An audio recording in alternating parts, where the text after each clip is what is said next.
Selamat pagi Bapak Ibu sekalian.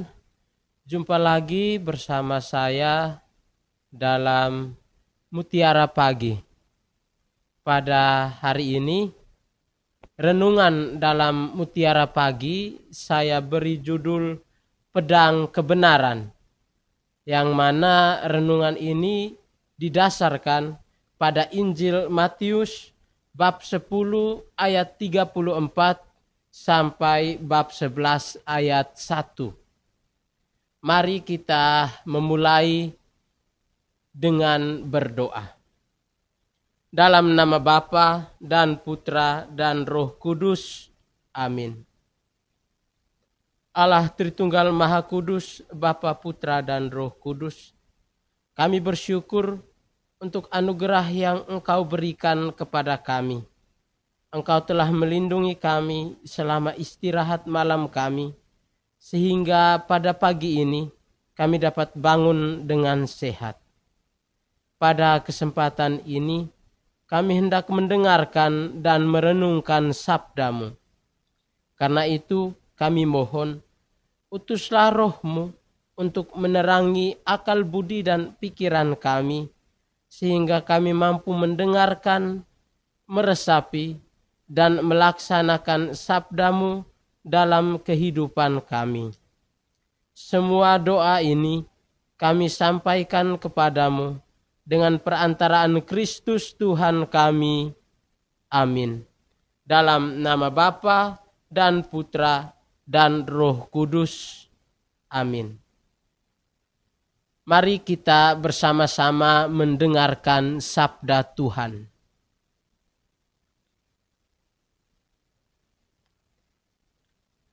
Bacaan diambil dari Injil Matius. Jangan kamu menyangka bahwa aku datang untuk membawa damai di atas bumi. Aku datang bukan untuk membawa damai, melainkan pedang. Sebab aku datang untuk memisahkan orang dari ayahnya, anak perempuan dari ibunya, menantu perempuan dari ibu mertuanya, dan musuh orang ialah orang-orang seisi rumahnya. Barang siapa mengasihi bapa atau ibunya lebih daripadaku, ia tidak layak bagiku. Dan barang siapa mengasihi anaknya laki-laki atau perempuan lebih daripadaku, ia tidak layak bagiku. Barang siapa tidak memikul salibnya dan mengikuti aku, ia tidak layak bagiku. Barang siapa mempertahankan nyawanya, ia akan kehilangan nyawanya. Dan barang siapa kehilangan nyawanya karena aku, ia akan memperolehnya. Barang siapa menyambut kamu, ia menyambut aku. Dan barang siapa menyambut aku, ia menyambut dia yang mengutus aku. Barang siapa menyambut seorang nabi sebagai nabi, ia akan menerima upah nabi. Dan barang siapa menyambut seorang benar sebagai orang benar, ia akan menerima upah orang benar. Dan barang siapa memberi air sejuk secangkir saja pun kepada salah seorang yang kecil ini, karena ia muridku, aku berkata kepadamu, sesungguhnya ia tidak akan kehilangan upahnya daripadanya. Setelah Yesus selesai berpesan kepada ke-12 muridnya, pergilah ia dari sana untuk mengajar dan memberitakan Injil di dalam kota-kota mereka. Demikianlah Injil Tuhan, terpujilah Kristus.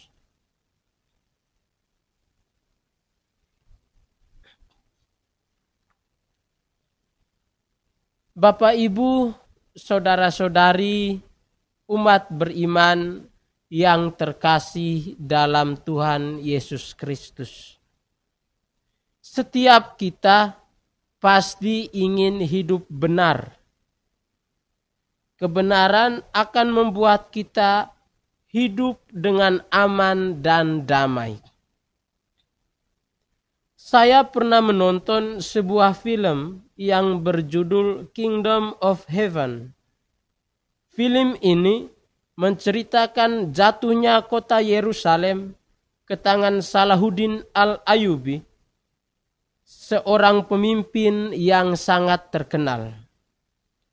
Pada mulanya, kota Yerusalem dikuasai oleh tentara salib di bawah pimpinan Raja Baldwin IV dari Yerusalem. Raja Baldwin ini sangat dicintai oleh rakyat karena memerintah dengan sangat bijaksana. Dalam film itu dikisahkan bahwa ia adalah seorang raja yang sangat toleran. Baginya, kebahagiaan rakyat apapun agamanya menjadi yang paling utama. Bahkan ia menganggap bahwa hidup berdampingan dengan umat beragama lain merupakan sebuah kebenaran yang tidak dapat dibantah. Kebenaran inilah yang harus dijaga oleh setiap orang. Keteguhan hatinya untuk menegakkan toleransi antar umat mendapat kecaman dari Guy de Lusignan, ipar sekaligus penggantinya. Berbeda dengan Baldwin keempat, Guy de Lusignan merupakan kelompok ekstremis yang sangat intoleran. Ketika ia menjadi raja, ia melanggar perjanjian damai yang telah dibuat oleh Raja Baldwin IV dan Salahuddin Al-Ayyubi. Ia membunuh sekelompok pedagang muslim yang sedang melintasi jalur perdagangan. Bahkan kelompoknya membunuh saudari dari Salahuddin. Hal ini membuat Salahuddin marah dan akhirnya menyatakan perang melawan tentara salib. Dalam pertempuran itu, Salahuddin akhirnya mampu merebut kota Yerusalem. Para tentara salib diizinkan untuk kembali ke negaranya masing-masing dalam pengawalan tentara Salahuddin. Kisah ini hendak memberitahukan kepada kita bahwa dalam kehidupan ini, kebenaran dan kejahatan selalu mewarnai kehidupan kita. Sekelompok orang berjuang untuk menegakkan kebenaran, sedangkan ada kelompok lain yang malah berjuang untuk menyembunyikan, bahkan menghilangkan kebenaran itu sendiri. Inilah kenyataan hidup yang tidak dapat kita sangkal. Bapak, Ibu, saudara-saudari, umat beriman yang terkasih dalam Tuhan Yesus Kristus. Bacaan Injil pada hari ini bercerita tentang kedatangan Yesus yang membawa pedang. Hemat saya, ada 4 bagian besar dalam bacaan Injil hari ini yang dapat kita renungkan. Bagian pertama terdiri atas ayat 34 dan sampai 36. Dalam ayat ini, Yesus bahkan menegaskan bahwa kehadirannya memisahkan ayah dari anaknya, ibu dari anak perempuannya. Kira-kira apa maksud dari sabda Yesus ini? Pertama-tama, Mari kita lihat arti pedang. Di dalam Alkitab, simbol pedang memiliki beberapa arti. Yang pertama, pedang melambangkan kekuatan. Hal ini dapat kita temukan dalam kisah Perjanjian Lama. Para tentara biasanya membawa pedang untuk berperang melawan musuh. Barang siapa yang mahir menggunakan pedang, ia bisa menang melawan musuh. Dalam Injil Lukas bab 11 ayat 21 sampai 22, Yesus menegaskan bahwa jika seorang yang kuat dan didukung dengan persenjataan yang lengkap menjaga rumahnya, maka amanlah rumahnya itu. Salah satu bagian dari persenjataan zaman dulu adalah pedang. Pedang bahkan menjadi senjata utama. Setiap orang yang ingin menjadi tentara harus menguasai ilmu berpedang. Kedua, pedang juga bisa melambangkan kekuasaan. Seorang raja biasanya memiliki pedang terbaik. Pedang yang dimiliki seorang raja dapat menjadi sarana untuk melegitimasi atau menegaskan kekuasaannya. Biasanya, seorang raja memiliki dan menguasai persenjataan yang lengkap, juga termasuk menguasai para prajurit. Pedang yang kuat melambangkan kekuasaan yang kuat. Sebaliknya, pedang yang lemah dan mudah patah melambangkan kekuasaan yang lemah dan mudah jatuh. Seorang raja harus memiliki pedang yang kuat sebagai tanda kekokohan kekuasaannya. Ketiga, pedang juga melambangkan penghukuman atau ganjaran Allah. Dalam konteks ini, pedang biasanya melambangkan kemarahan Allah. Hal ini dapat kita temukan dalam kitab Kejadian bab 3 ayat 24, di mana Allah mengusir manusia dari Taman Eden karena manusia jatuh ke dalam dosa. Allah menempatkan beberapa kerub dengan pedang bernyala. Atau dalam kitab Keluaran bab 5 ayat 3 yang menegaskan akibat bagi orang yang tidak taat kepada Allah. Disebutkan bahwa orang yang tidak mempersembahkan korban atau tidak taat kepada Allah akan mendapatkan penyakit sampar atau pedang. Sepertinya dalam Perjanjian Lama, Allah digambarkan sebagai penghukum yang kejam yang senantiasa murka terhadap manusia. Namun, bukan itu maksud sebenarnya. Allah adalah kasih dan senantiasa mengasihi kita umatnya. Murka Allah tentu saja ada sebabnya, yaitu dosa-dosa yang terus dilakukan oleh umat manusia. Manusia yang tidak mau bertobat tentu saja akan mendapatkan murka Allah. Keempat, pedang melambangkan senjata yang ampuh untuk mengalahkan dosa dan kejahatan. Hal ini dapat kita temukan dalam surat Rasul Paulus kepada jemaat di Efesus bab 6 ayat 17 yang menjelaskan senjata rohani untuk mengalahkan dosa. Tentu saja pedang yang dimaksudkan dalam konteks ini bukanlah pedang dalam arti benda tajam yang digunakan untuk memotong. Pedang yang dimaksudkan oleh Rasul Paulus dalam konteks ini ialah firman Allah.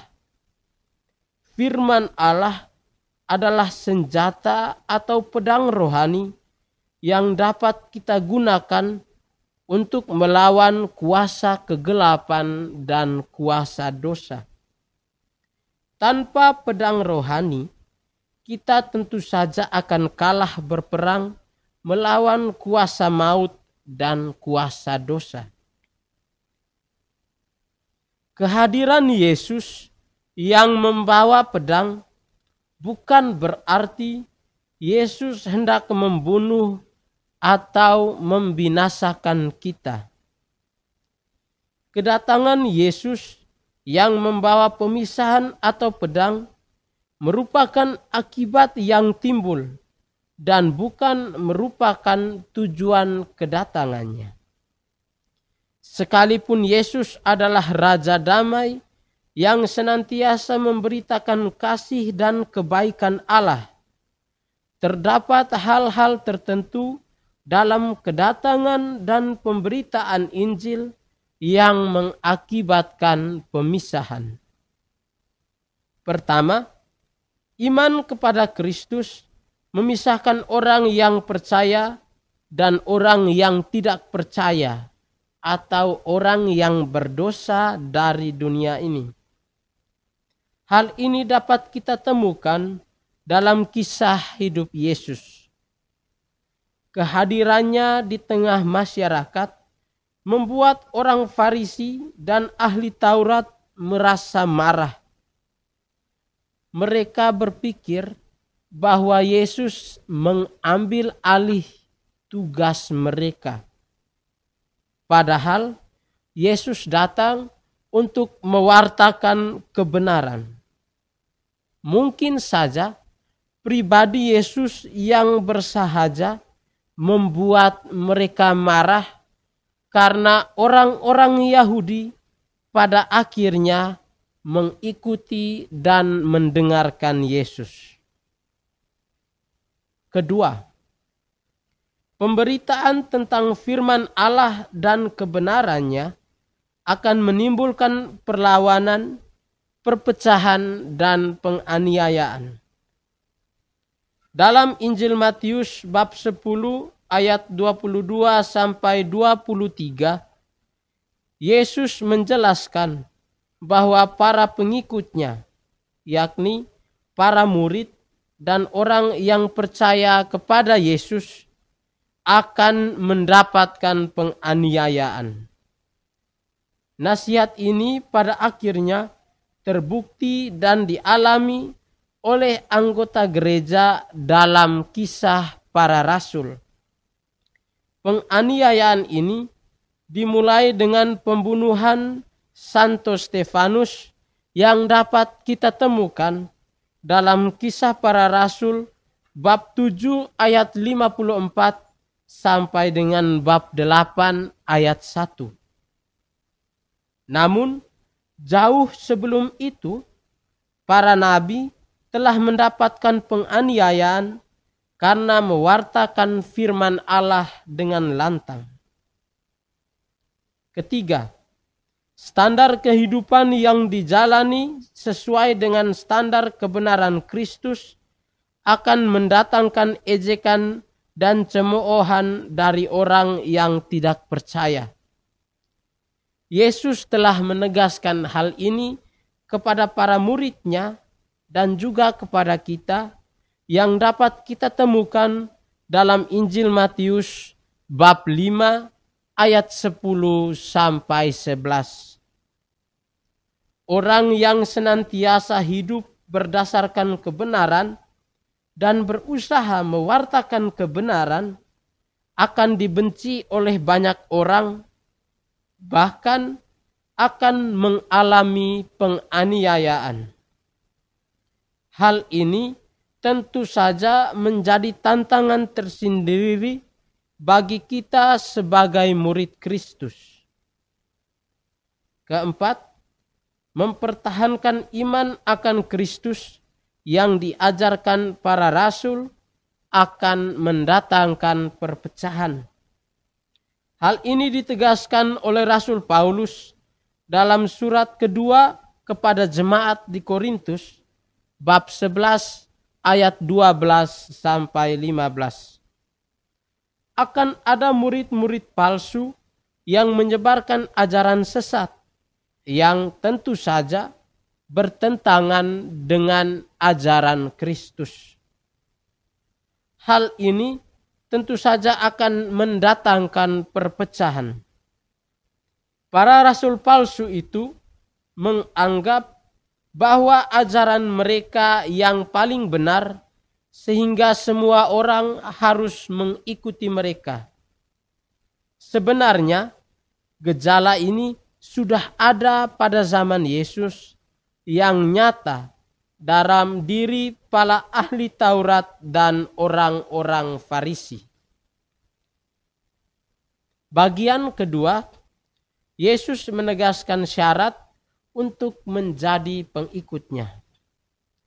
Penegasan ini dapat kita temukan dalam ayat 37 sampai ayat 42.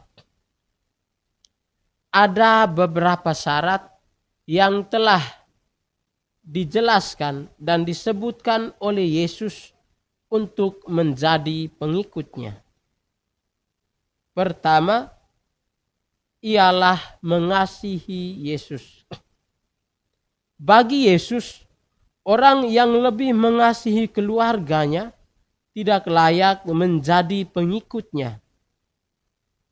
Apa maksud dari pernyataan Yesus ini? Jika kita berpikir secara jernih, Yesus memiliki maksud tersendiri. Memang hubungan darah tidak dapat diputuskan. Allah tetap menghendaki agar kita semua mengasihi dan menghormati orang tua kita.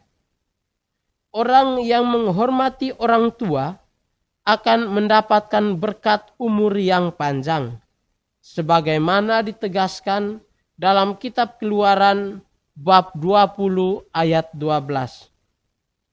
Menghormati orang tua juga menjadi hukum pertama dalam relasi antara manusia dengan manusia di dalam 10 perintah Allah. Mengasihi keluarga kita, bahkan mengasihi orang tua kita, merupakan sebuah kebaikan.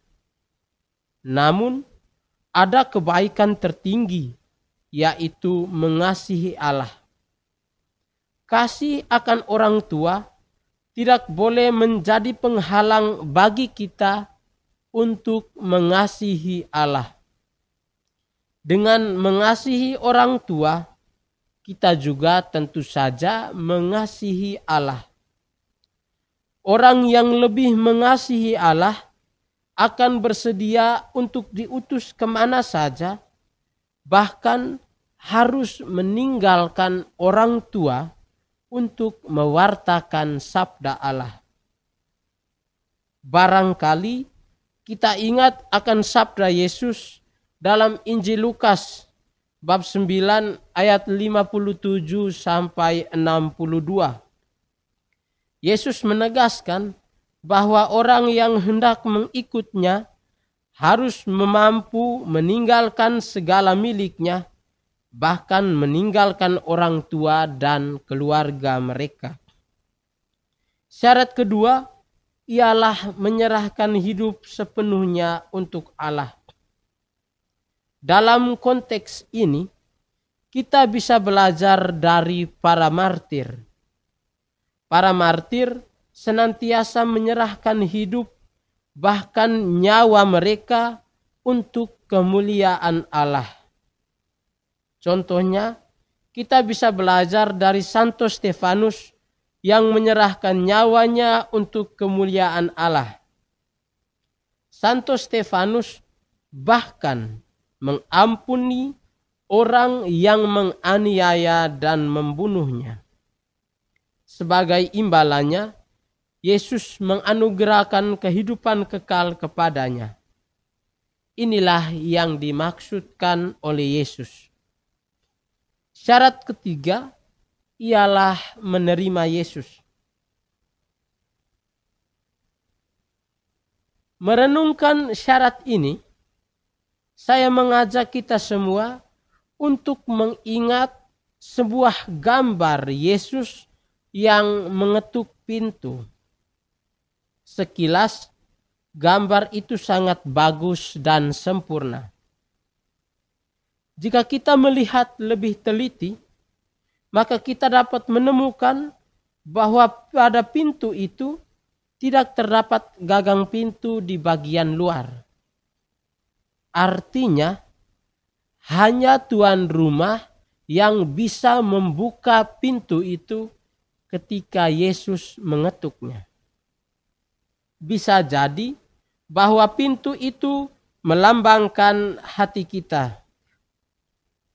Jika Yesus mau, Yesus dapat masuk ke dalam hati kita karena Ia mempunyai kuasa.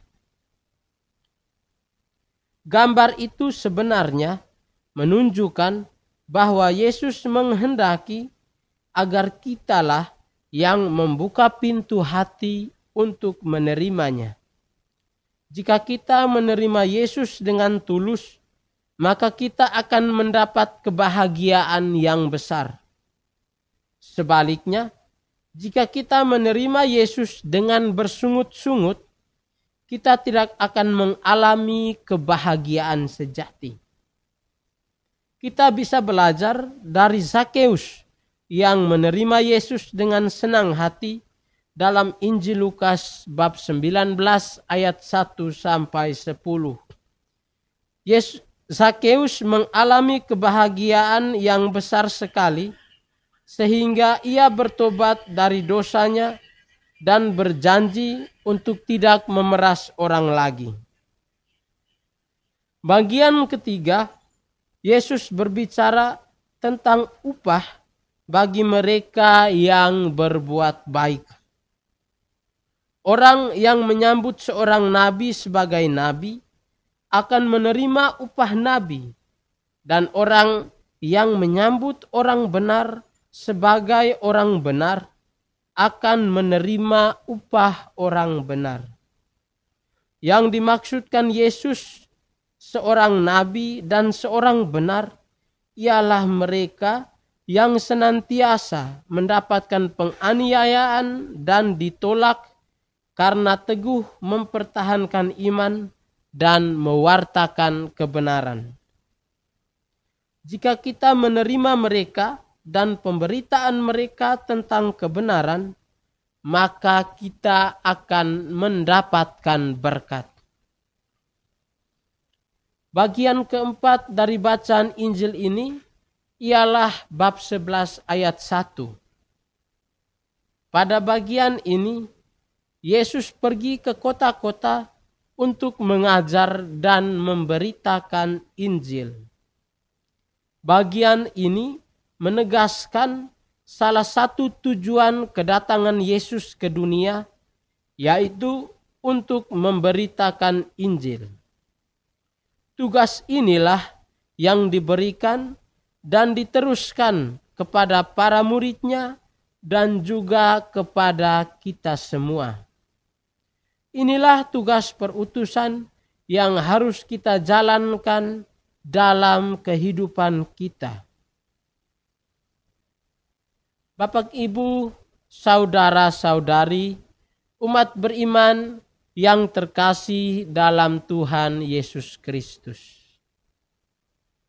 Bacaan Injil pada hari ini mengingatkan kita akan hal mengikuti Yesus. Sebagai pengikut Yesus, kita hendaknya berusaha dan senantiasa membawa dan mewartakan kebenaran. Kebenaran yang kita wartakan memang akan membuat kita mendapat banyak musuh.